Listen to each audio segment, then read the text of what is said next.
A Suécia está cada vez mais próxima de fazer parte da OTAN. Quem não deve estar gostando nada disso é a Rússia de Vladimir Putin. Além disso, Donald Trump vence a segunda eleição primária, agora no estado de New Hampshire. E lá no Oriente Médio, Benjamin Netanyahu rejeita uma proposta para a troca de reféns com o Hamas. Se você quiser entender esses e outros assuntos da geografia, da geopolítica e das atualidades, inscreva-se nesse canal, deixe aí seu like e considere também apoiar financeiramente o canal, caso você goste do meu trabalho.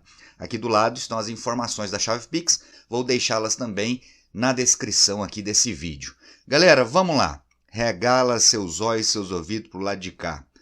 Ontem, dia 23, a Turquia se tornou aí o penúltimo país dos 32 que compõem a OTAN, tornou-se o penúltimo país a aprovar a entrada da Suécia na OTAN. Por que penúltimo país? Porque ainda falta o último. E quem é o último? É a Hungria, de Viktor Orbán. Esse moço aqui, ó, que aparece aí cumprimentando Vladimir Putin. Então vamos lá, só para esclarecer os fatos aqui, ó. Desde que terminou a Guerra Fria, lá em 1991, o que a OTAN fez? A OTAN, só para relembrar, galera, já comentei isso em outros vídeos, falo de novo, hein? A OTAN, Organização do Tratado do Atlântico Norte, é uma aliança militar que foi criada lá no contexto de Guerra Fria, na época que os Estados Unidos disputavam aí, do ponto de vista ideológico, a dominação global junto com os soviéticos. Beleza? Então havia a Aliança Militar Capitalista, que é a OTAN, e havia a Aliança Militar Socialista, que era o Pacto de Varsóvia. Quando termina a Guerra Fria, o Pacto de Varsóvia, soviético, socialista, deixa de existir e a OTAN continua existindo. E a OTAN não apenas continuou existindo, como também expandiu-se, cresceu, tornou-se ainda mais poderosa, avançando sobretudo em direção à Rússia, em direção a leste. E aí ano passado já tivemos a entrada da Finlândia e agora a Suécia caminha a passos largos para também fazer parte da OTAN. Então restavam 2 votos favoráveis, um da Turquia e um da Hungria. Ontem o parlamento turco, desse moço aí, ó, o Recep Tayyip Erdogan, aprovou a entrada da Suécia e agora restam apenas os húngaros. Algo semelhante aconteceu ano passado com a entrada da Finlândia. A Hungria também foi o último país a aprovar. E por que isso ocorre? Porque, como você vê na fotografia, o todo-poderoso Viktor Orbán, primeiro-ministro da Hungria, é parceiro, é chegado de Vladimir Putin, o todo-poderoso da Rússia.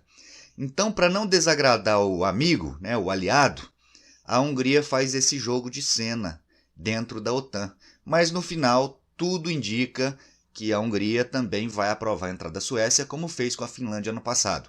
E por quê? Apesar de ser aliado dos russos, a Hungria também vai aprovar essa entrada.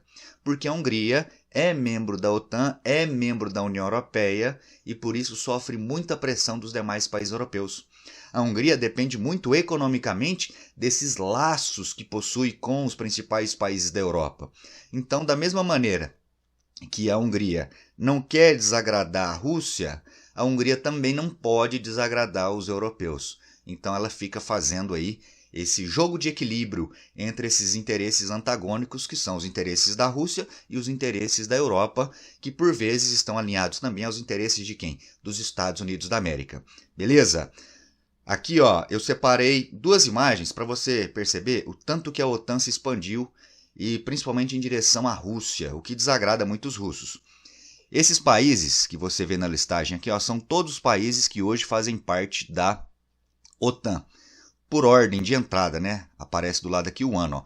Repare que o último a entrar foi a Finlândia em 2023. São ao todo 32 países. Esses que eu separei aqui, ó, circulado de vermelho, são os países que entraram depois do final da Guerra Fria. Quase metade, são 15 países. E onde todos eles estão localizados? Na porção leste da Europa. Olha para o mapa aqui, ó. O mapa europeu. Identifique só. Esses países que estão na cor azul mais claro aqui, ó, são os países que entraram na OTAN a partir de 1991. Doido ou não? Olha a Rússia está aqui do lado, ó. Então o que você percebe? Que praticamente toda a fronteira russa, ó, já está ou metade aproximadamente, né, vamos falar assim, já está aqui coberta por países membros da OTAN, a aliança militar que é vista pelos russos como inimiga. Isso, inclusive, está diretamente relacionado à guerra que os russos promovem contra a Ucrânia. A Ucrânia, há alguns anos, há cerca de 10 anos, se aproximou muito da Europa, querendo fazer parte não apenas da União Europeia, mas também da OTAN, essa aliança militar. E aí a Rússia, para impedir a perda de mais um aliado ali no leste europeu, vem promovendo aí esses ataques, essa guerra contra os ucranianos. A guerra formalmente é desde 2022, certo? Mas a animosidade entre russos e ucranianos dura pelo menos aí 10 anos, vem desde pelo menos 2014, quando a Ucrânia já dava essas demonstrações de aproximação com a Europa, e na época a Rússia invadiu aqui, ó, e passou a controlar desde então a Crimeia. Olha onde eu aponto o cursor do mouse, tá vendo aí? A Crimeia é uma península no sul da Ucrânia. Beleza? E aí restam poucos países, né, que não estão sob a alça de influência da Europa. Aqui Belarus, ou Bielorrússia, a Moldávia e a Geórgia, que também está em litígio, é um país que já não é aliado dos russos há mais de 10 anos, inclusive. Deixou de fazer parte também daquele grupo de países aliados dos russos chamado SEI, Comunidade dos Estados Independentes, que tinha sido criado lá nos anos 90. Beleza, beleza? Então, galera, o que você percebe? Que a Rússia vem se sentindo aí acuada, né, nas últimas décadas, porque a OTAN se expande cada vez mais em direção ao seu território.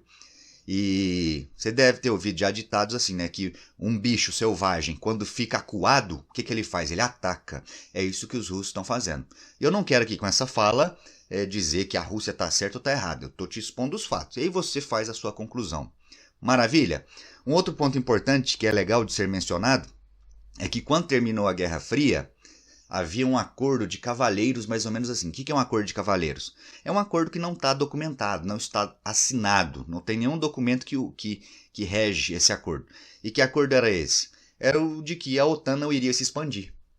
Acabou a Guerra Fria, então não tem mais a disputa ideológica, socialismo, capitalismo, então o Pacto de Varsóvia deixou de existir, a OTAN continua existindo, mas a OTAN não vai se expandir. Esse era o acordo de cavalheiros, mas nada disso aconteceu, né?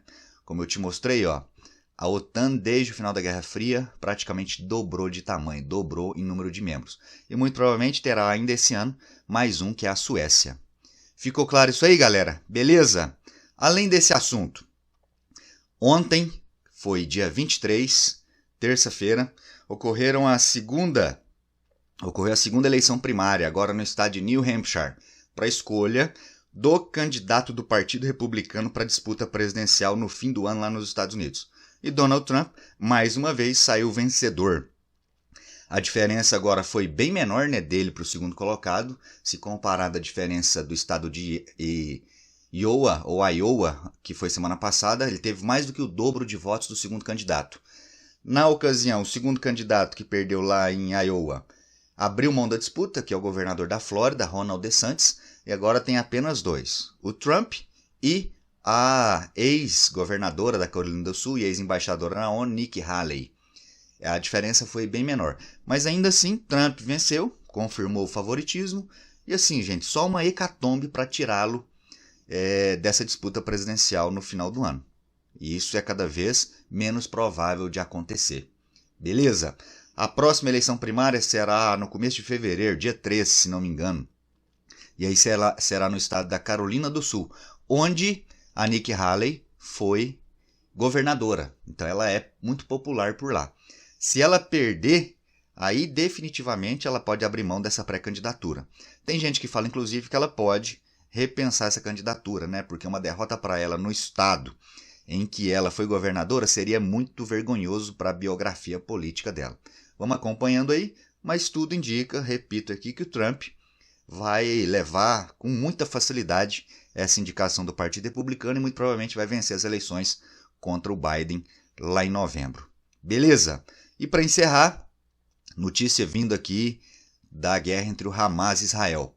Na segunda-feira, o Hamas propôs um acordo com o governo de Israel, com Benjamin Netanyahu. Qual era a proposta? O Hamas exigia para libertar os cerca de 140 israelenses que continuam sob domínio do Hamas lá na faixa de Gaza. Os membros do Hamas exigiam o seguinte, que Israel retirasse imediatamente os militares da faixa de Gaza. Além disso, Israel deveria reconhecer oficialmente o Hamas como legítimo governante da faixa de Gaza e deveria também libertar algumas dezenas de prisioneiros palestinos que estão em Israel. Caso Israel concordasse em fazer essas três coisas, repito, libertar prisioneiros palestinos, retirar os militares da faixa de Gaza e reconhecer o Hamas como governante da faixa de Gaza. Se Israel fizesse isso, o Hamas iria dar liberdade aos cerca de 140 israelenses que continuam sequestrados. Benjamin Netanyahu prontamente recusou essa proposta. O fato dele ter recusado essa proposta gerou lá em Israel uma onda de protestos de israelenses contra ele. Sobretudo quais israelenses? Aqueles que têm familiares ainda sob sequestro. E eu consigo, acho que você também, né? Entender o lado desses familiares. Pensa só, se você tem um ente querido, um familiar, um pai, uma mãe, um filho, um primo, uma tia sequestrado. E aí esse grupo propõe um acordo.